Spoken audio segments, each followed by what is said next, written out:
Yeah. All right. So again, it's just reinstall of the install. So you go up, got your warm-up lines, your setup drill, your pat and go, your vertical that all basically just stay the same the entire season. Transition period, here's your platoon period, which again talked about it before. Base the defense install. It's usually typically when I install my defense day 4. Get Okay. get an indie group going right there, then some team defense, then hop back into screen drill for that day would be Rita Lisa. Get counter reps for the O line and the running backs. Your transition period, then you got your open, not open drill. So this is where it changed a little bit. You add another drill in for the forwards. So basically, you just getting like a 2x2 set. And I basically talked about this on everyday drills. I'm getting a 2x2 set. First guy in each line is the defense. Second guy is a wide receiver, and then you just tell him to just intermix the coverage, whether he goes hard or press coverage or he goes to a softer coverage, and basically just routes on air. You can do right side, left side. Where both quarterbacks are thrown to the left side. One's got the outside guy, one guy's got the slot, and then switch it up. Okay. Or you can do both outside guys and then both slots, and then switch it up that way. And just I tell the receiver, hey, run to your opening again. Remind the guys that are playing defense, hey, it's an offensive drill. Give the defense a look, give the quarterback a look, and run with the receiver, but don't try and knock the ball out. Don't try and intercept because you know it's coming. Just be a landmark kind of thing. And so do that for about 10 minutes, and then actually go into just routes on air. And you can put defensive guys out there if you want. You can put cones out there. It's up to you, really. Or you can just kind of tell them what to run. That really doesn't matter there. And then you just go into your team offense for about 20 minutes. And you can obviously shave that down too. If you don't want to do 20 minutes of offense, then add some time into defense by all means. By all means. And then I didn't put in all the plays here, but I just put some notes here. All verts and GG counter. I said mix in some motion. Include the screen of the day. Which we release, include that into the script for the team offense. And then just over here, it's all formations of forwards for routes on air. Okay. Okay. Yeah. So go ahead. You're mixing in motion. So that's how do you send your motion? Is it a look? Is it a foot lift? Is it a word? All my stuff was signals. All of it was signals. Yeah. So and we can go over that here and if we finish this up and you want to just write down each signal. I mean, that's up to you. What you want to do there. So yeah, that again, it's just basically a repeat of day 1. You're basically just covering your first screen, you're covering your forwards, and you're covering your counter again. Go right back over to. Only difference is you're adding another drill in, and then on top of that, you are adding a little bit of motion in the team offense. Okay. So basically, they're just relearning what they've already learned. All right. All right. So, oops, what did I do that for? Then we go to day 5. So again, first 3 sets are the same. Then we get into platoon period, which this will be install, kickoff, and kick return. So this is where you kind of just show it, kick off and kick return. Okay. So 15 minutes. Typically, when I first installed kickoff and kick return, it took me a little bit longer than 15 minutes. So you might want to add some time to that. And you obviously take the time and you adjust this to however you want. This is just kind of like a basic layout. Then go into screen drill. So that would be tunnel screen, right? Day 2, day 5 mimics day 2. So you have your screen drill here, so which would be tunnel screen. I put in swing drill. I don't know if I had that in the other one. Basically, all it is just have a coach with the running backs and just have them work on swings. Just have them work on the swings. Sometimes if you don't really work with the swings of the running backs too much, sometimes they get lazy running them. I prefer that running back to get out in that flats as fast as possible. And sometimes if you don't really work on it, then they'll kind of just jog out there and it doesn't. I want that swing in a perfect world for me. I want that swing to take a defender with them.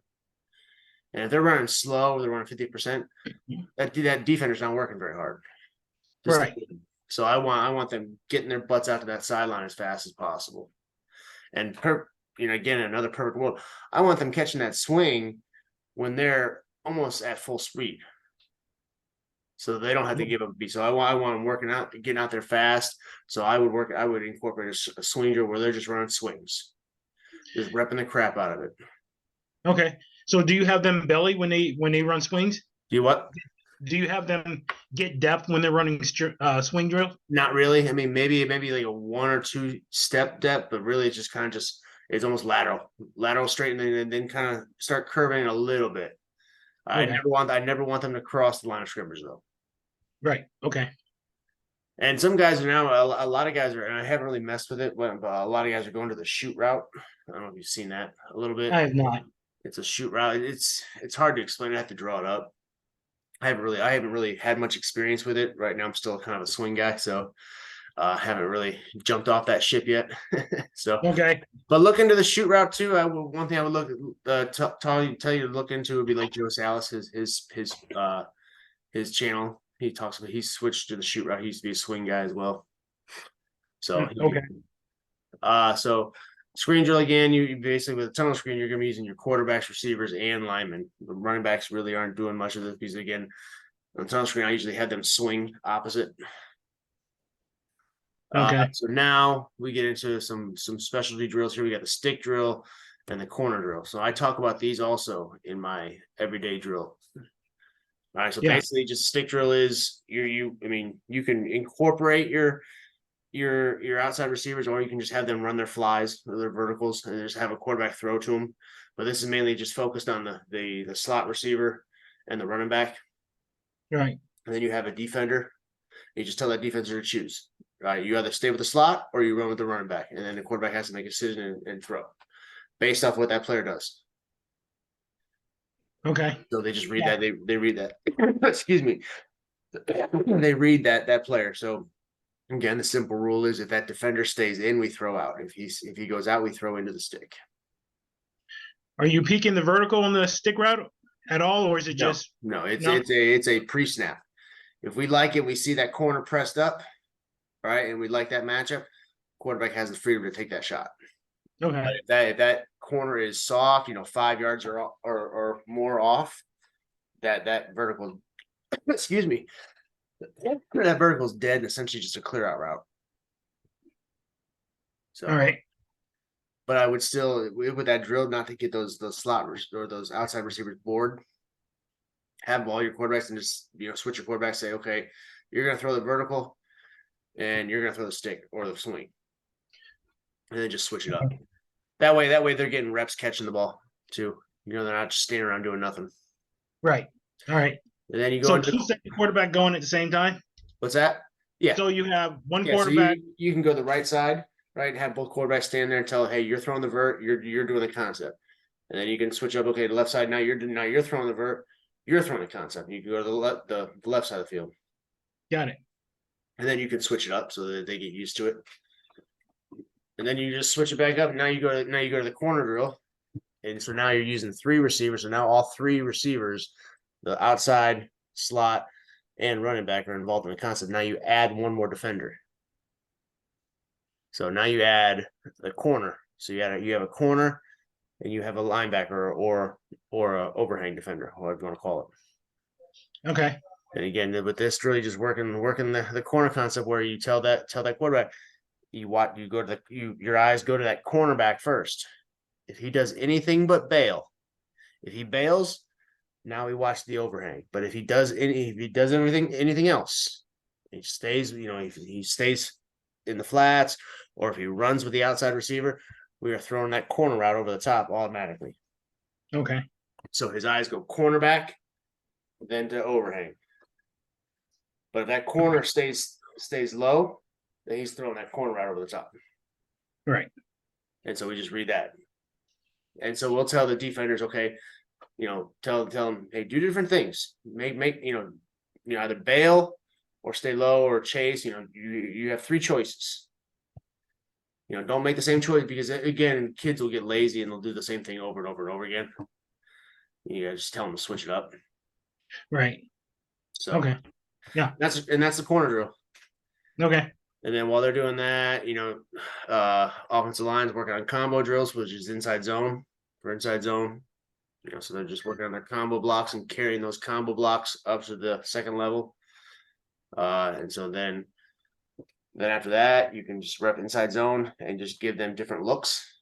Where you start them off in a 4-man front, and then you start them off in a 3-man front, or show them a 5-man front, or show what a blitz might. What happens if how would we block this if they run a double A gap blitz or whatever it might be. Just give them different looks, and really this could be like a mental period where you're kind of just you're showing them different things. Say, hey, we're running inside zone right, and we get this look. What are you doing? Just so they can tell you. Okay. Use it as like a mental period. You don't have to, but that's what I would do too. Because again, like I told you last session, if they can't tell you what they're doing, they're not gonna actually be able to perform on the field. Right. So, you're in inside zone. Sorry, you're in inside zone. You're looking at a 5-man blitz. Let's 5-man front. Let's say you're looking at a 50 front. You're running inside zone. And then you get a one. Which direction? You're running inside zone to your left. Okay. So, you're reading backside defensive end. Yeah. So that's your right end. You get and it also depends too on where your running back is. If you're in pistol, you can turn and read the play side defensive end. Does that make sense? Because if he's behind you, right? Yeah. He just has to turn this way, and I can read that play side defensive end. If I'm the quarterback, and I just got to turn to my left to hand it inside zone left, right? So I'm not gonna be able to read the backside guy. I'll read the play side. Okay. So it all really depends on where your running back is too. I mean, sidecar offset, then obviously, yeah, you're gonna read the backside. But pistol, you can read play side. Okay, so if you're in pistol, you just have him turn play side to hand off the inside zone. Yep. And I very rarely use pistol. Downhill? What's that?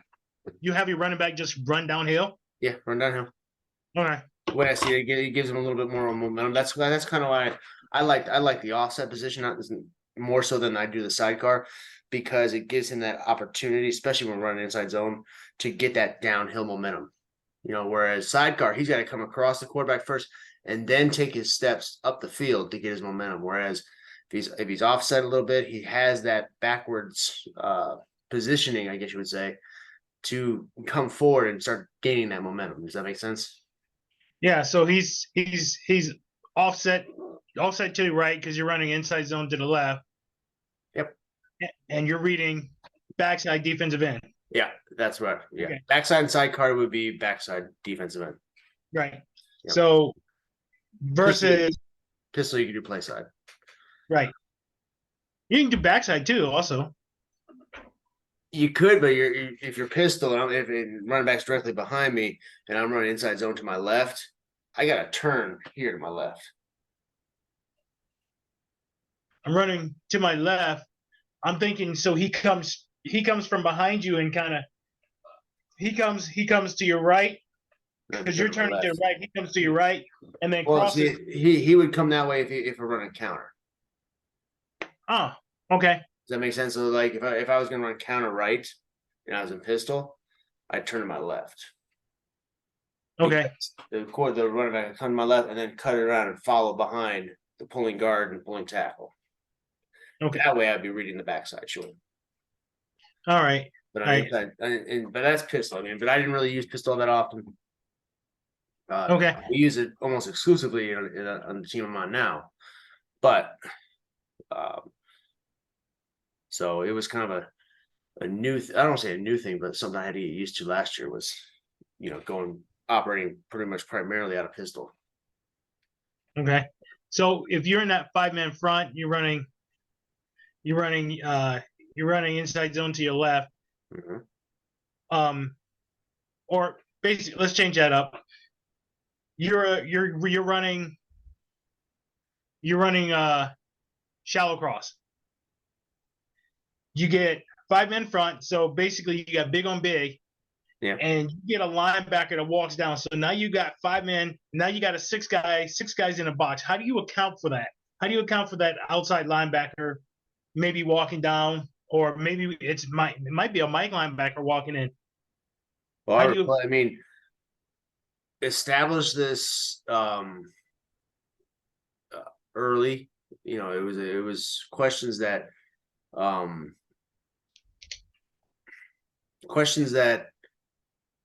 Patrick Taylor, you know, another guy I really watched.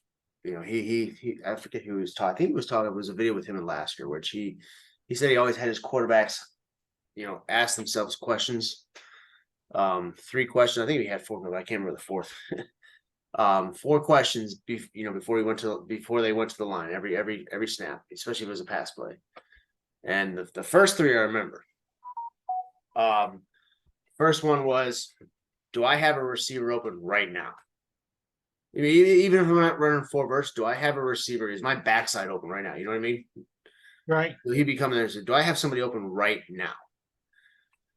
The second question would be, where would my 2-3 read be? So if we're running a concept, where is my 2-3 read at? And then third question would be, are they blitzing? And see, that would answer your question right now. It's like, if they're blitzing, yes, okay. I guess the next question was, do I have something to replace it? Which typically with all routes you do, right? Right. Because say, for example, shallow cross, right? If they're blitzing, say you're in a 2x2 set, right? And you're running 8 shallow, so that shallow's coming around. Your running back's always going to swing away from the shallow, right? Yeah. Got you on one side, and they're running a Mike blitz up there. Yeah. You kind of have a couple options here, right? More than likely, right? More than likely, that overhang defender is going to run with that shallow, right? So who's open now? Running back swinging away. Probably running back. Yeah. So you just boom, hit it right now. Okay. So really, you just, I mean, and that's kind of one of those things where you teach them. You know, a lot of times kids want to just get right into the cadence and go. We even had trouble with our quarterback last year doing that. Just no, scan your defense. Look at what you got.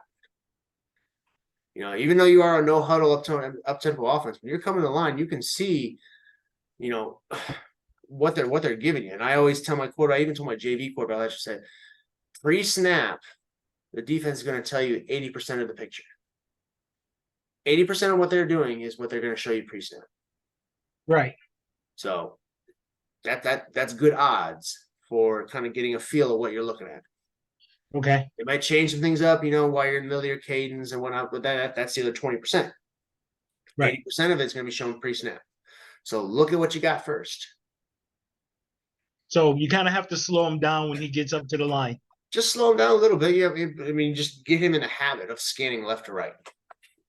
Because otherwise, they're going to go right into their cadence. They're not even going to look. They, well, did you not see this kid? No, coach, I didn't. Why not? Didn't look. Well, what have I been telling you? All right. It's going to be a process. It's not going to happen overnight. Right. So Okay. So come up to the line. Is your cadence set go, or is it longer? I mean, downside. I mean, it's really what you want. You want to make it. Some people use number. It's really, you know, and eventually, if you get good at it, you know, you can just develop like 4 words for like hot route reads. You know, if you do have a blitz and say, you know, have it, you know, each receiver be a name, like you have Leo, Reggie, whatever it might be, you know, for a hot route. If you see a blitz coming, you know, Reggie, you know, boom, he just hits the ball right away. Right. Okay. Coming. All right. There's all kinds of things you can do with it. All right, so routes on air, stick and corner. Okay. So you're just repping through that, you know, staying 2x2. You can do by 3x1, however you want to do it. Okay. Go stick right, stick left, corner right, and just, you know, do right side, left side, because you're not going to have 4 or 5 quarterbacks. So No. go outsides, or you can alternate it. So outside slots, whatever you might want to do, and then don't forget your running backs. And then here you see I have an offensive indie and a defensive indie, so you can switch it up here. You can, work a little offense, whether you're doing vertical drops, there's whatever you want to do, one-on-ones, and then defensive indie, whatever kind of defensive individual drill you want to put in there. Oh no, Dakota! Son of a! I'm sorry. Are you good? Dakota just pissed on the rug. Huh? Son of a bitch.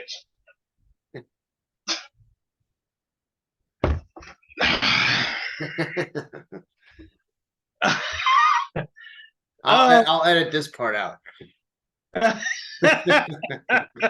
God damn it. Just I don't know what just walked up and I heard running water and just what the hell's going on? Yeah. Hold on just a second. God damn it. What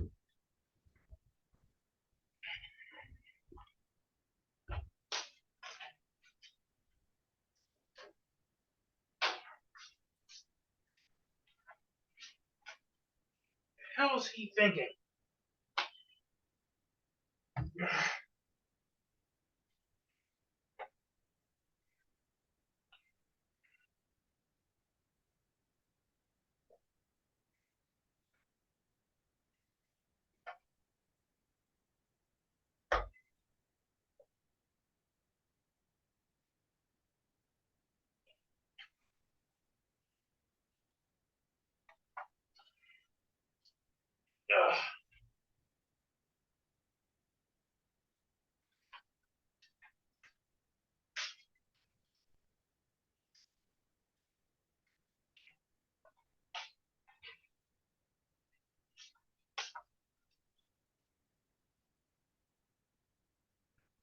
Son of a bitch.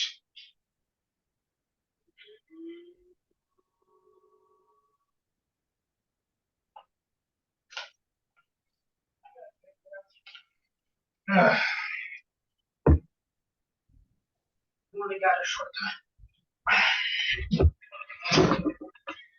Okay, I'm back. All right, you good? Yeah. All right. So then Sorry about that. last little period there's team offense. Okay. And again, there's work the plays that you're working that day. So inside zone, stick corner, screen of the day, again, mix in motion, whether it's shift motions, fast motions, whatever it might be. And same stick and corner, all formations right here. Okay. And that's day 5. And I will send you this after we're done. So offensive indie, defensive indie, you're just working O and D line. Yeah, that just for that, yeah. Okay. All right, then day 6. So this is just gonna be a repeat of day 3, essentially for offensive stuff. So first 3 periods, again, same thing. Again, embrace the boringness. That's what we tell them. Because it's gonna get boring because you're gonna keep doing the same stuff over and over and over again. That's good. Platoon period, punt return and install. Okay. So screen drill here. Now here's where you could, if you really wanted to, you could make this a team session too and do, or you could split it up where it's like you could do it 10 minutes where it's 5 minutes of reading Lisa, then 5 minutes of tunnel screen, then you can include the O line. But I just put it like this, so it's up to you. Okay. So I just put GT counter reps right here. So you're just working the different looks, different fronts. How would the blocking scheme? So again, another mental period if you want. Then the whole team just going through the whole jet. Working the jet sweep, working, faking the jet, running the zone, faking the jet, running the counter, and just put a defense out there and just have them stand there with hand shields and just kind of how's it look? Okay, so you run your jet.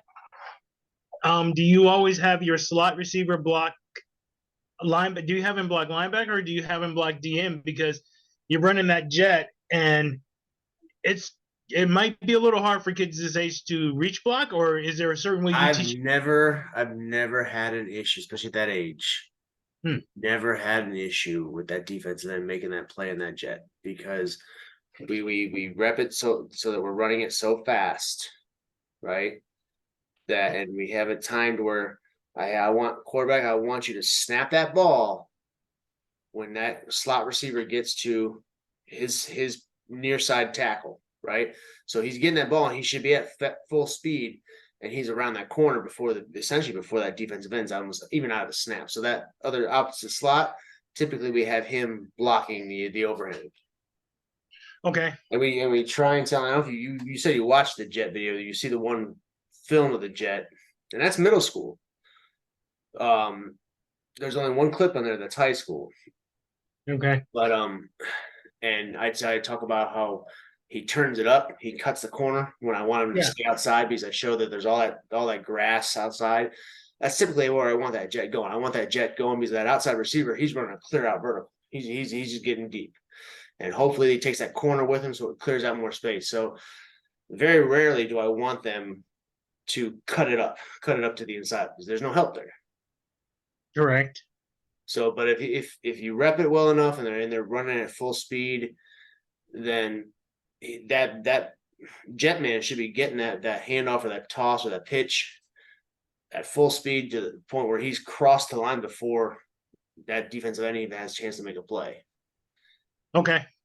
And you just toss it instead of handing it off. Yeah, a little pitch, a little flip, because theoretically the rule states that if they drop that, it's an incomplete pass.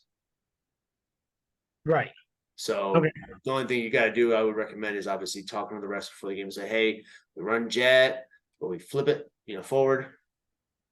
Just so you know, the rule states that that's an incomplete pass. They drop it, not a fumble. Right. So you run outside zone for your jet play, or you just have them run inside zone? It's inside zone. Is I it? even pair with the inside zone, and I even paired it with the counter because on one of those clips, the high school clip, you see, we run counter off of it too. So we had the jet going one way, run the counter back the other way. Okay. So you run jet to your right, inside zone to your left? Yep. Okay. So it would always be opposite. Yep. Never run the same direction. Right. Because I want that. I mean, if they're gonna start falling for the jet, then I want them. I want to move as many guys as I possibly can laterally, the opposite direction where I actually want to run the ball. If I know they're gonna chase that jet, then I'm gonna move them as much as I can to clear more space. Right. Okay. So, all right. Work the jet drill a little bit for 10 minutes, and another 10 minutes, kind of review shallow cross and wide cross put together. So this is kind of a walkthrough period. Hey, you're going here, you're going here. You can kind of just run through it. Don't even need to throw a ball. Just have them run their routes, so they know where they're going. Kind of like routes one air. Yeah, but just without the ball. Or I mean, if they feel like they got it, you can start throwing the ball around a little bit and just add an extra. Basically, just be like an extra routes on air session. Okay. And then you go into your actual routes on air down here, which would be shallow cross, wide cross. And then get into some punt return and punt reps. And you can do this with, I don't know how many linemen you're going to have in special teams, but if you don't have too many linemen, you can have the other linemen doing just tunnel screen drill where they're just releasing. You can have a guard tap on the other side, just release and show them where they got to go. Tackle's got sidewalk, guard's got alley. Yep. All right. Yep. And team offense. Okay. Team offense, and then the last little bit, you could switch this if you want, but team offense for about 15. Again, I didn't put the stuff down here, but rep the plays of the day, and then just end on a practice on a defensive indie period if you want. Okay. All right. And you just pick the period, or pick the drill. All right. And those are your 6 days. That would be your first 6 days. So it would be a 3-day install with a 3-day reinstall.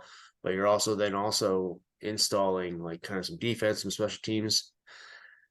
And then from then on out, you lay out, use that template that I gave you, and just make up your weekly practice schedule. It doesn't have to be just like this. This is just an install stuff. So you don't have to work 4 verts in this day. And you know what I mean? You can mix it up. Say, hey, I want to work stick drill today. I want to work tunnel screen today. I want to work, you know what I mean? You choose what you want to work, but you want to work that. Okay. That particular day. And all right. maybe if you're because again, like I said, when I did my 3 days of practice, Monday was a full offensive day, all offense.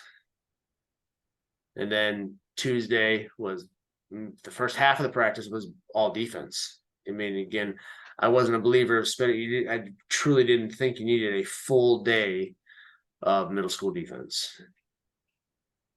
So Okay. we would do some defense, a lot of defense. We start with practice defensive stuff, and then bust out more offensive stuff. And then Wednesday was more special teams, scout stuff, because that was kind of like a walkthrough before a game.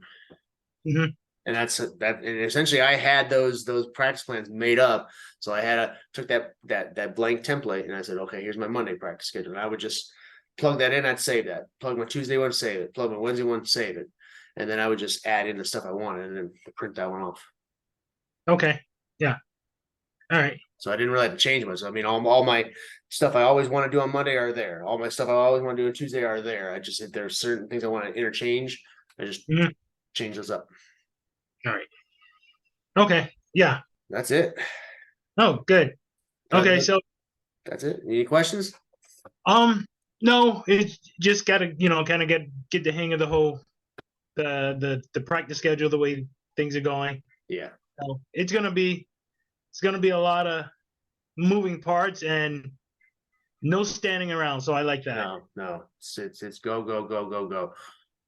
Good. Yeah. So I think the kids will like it too. No time to stand around, less trouble to get into. Yeah. No, they're constantly moving. If you I mean, it's a constant going practice. Go, go, go, go, go, go, go.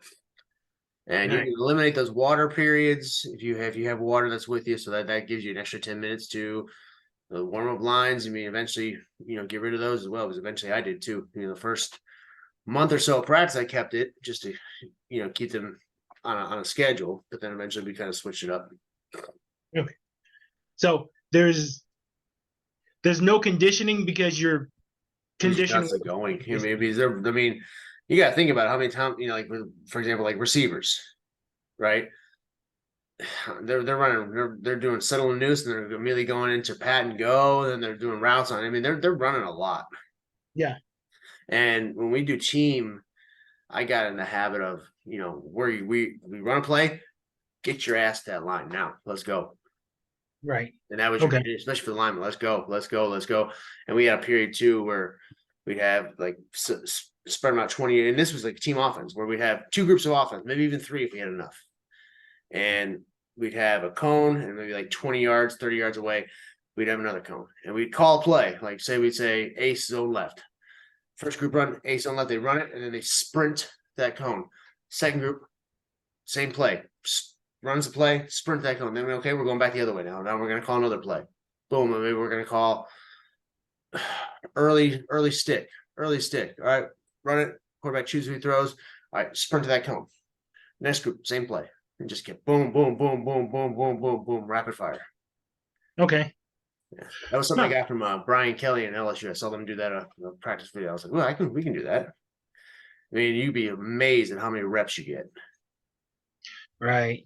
It's just boom, boom, boom. And see, that's the thing about this offense too, is it's reps. You got to get the reps.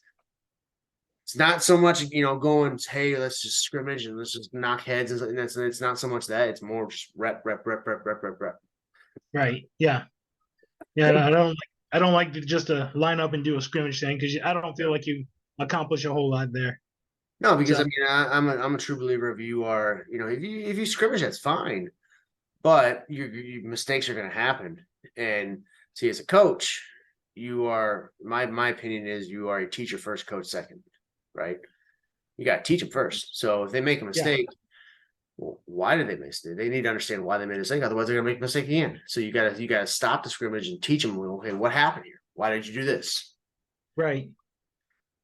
That's why I like those mental reps so much, those mental periods where you're kind of just having them stand. I mean, they are standing around a little bit, but they're thinking.